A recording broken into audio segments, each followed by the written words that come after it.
রাত তখন 9টা বাজে। সবাই পার্টির সেলিব্রেশন করবে, কেকটা সামনে নিয়ে দাঁড়িয়ে আছে। ঠিক যেই মুহূর্তে কেকটা কাটবে, সবাই একসাথে সেলিব্রেশন করলো। কেক কেটে একে অপরকে কেক খাইয়ে দিচ্ছিল। আর শৈশবের স্মৃতিগুলো খুব মনে পড়ছিল। সবাই ভুলে গিয়েছিল কে কোথা থেকে এসেছে। সেই বন্ধুটার মুখেও হাসি ফুটে উঠেছিল। কিছুক্ষণের মধ্যেই সেই সবকিছু যেন ভ্যানিশ। কি হলো? হঠাৎ করেই ওই বড়লোক বন্ধুর হাতে লক্ষ্য করলো তার হাতের আংটিটা নেই।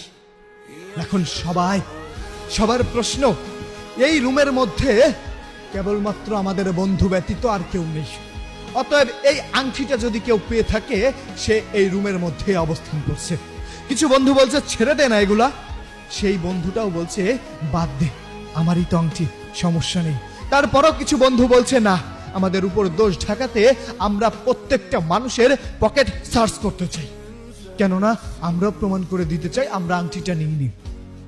অনেক জোরাজোরির পর ওই বন্ধুটিও রাজি হলো এই জন্যই যে সবাই প্রকাশ করতে চায় যে তারা আংটিটা নেয়নি। প্রত্যেকের পকেট সার্চ করা হচ্ছিল, প্রত্যেকেই নির্দ্বিধায় তার পকেট সবকিছু দেখাচ্ছিল। এবার আসলো ওই গরিব বন্ধুর কাছে। ওই গরিব বন্ধুর পকেটে যখন হাত দিতে যাবে, সে তার নিজের পকেটে এমন ভাবে হাত দিয়ে রাখছিল, সে বলল না, আমি আমার পকেট চেক করতে দিব না।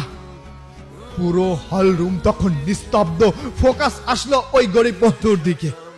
সবাই অবাক হয়ে গেল। সবাই নানা ধরনের কটূক্তি করতে শুরু করলো। নির্লজ্জ, বেহায়া, চোর, আরো কত শত অপবাদ দিয়ে তাকে ছোট করতে লাগলো।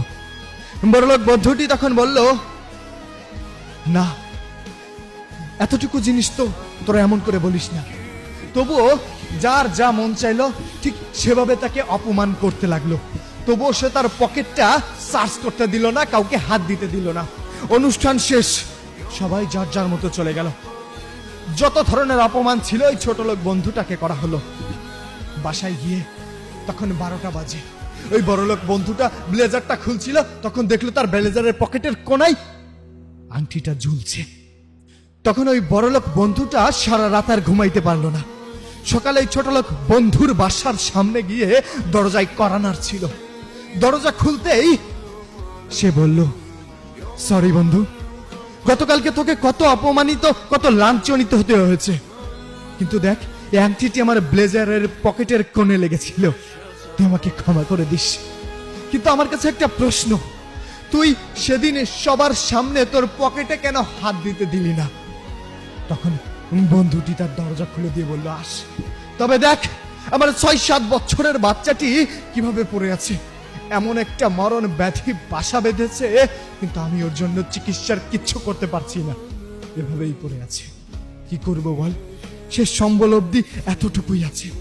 কিন্তু আমি যখন ওই পার্টিতে যাচ্ছিলাম, আমার সুন্দর ড্রেসটা পরা দেখে ওই বাচ্চাটি আবদার করে বসেছিল, বাবা তুমি ফেরার পথে আমার জন্য একটা মিষ্টি নিয়ে এসো।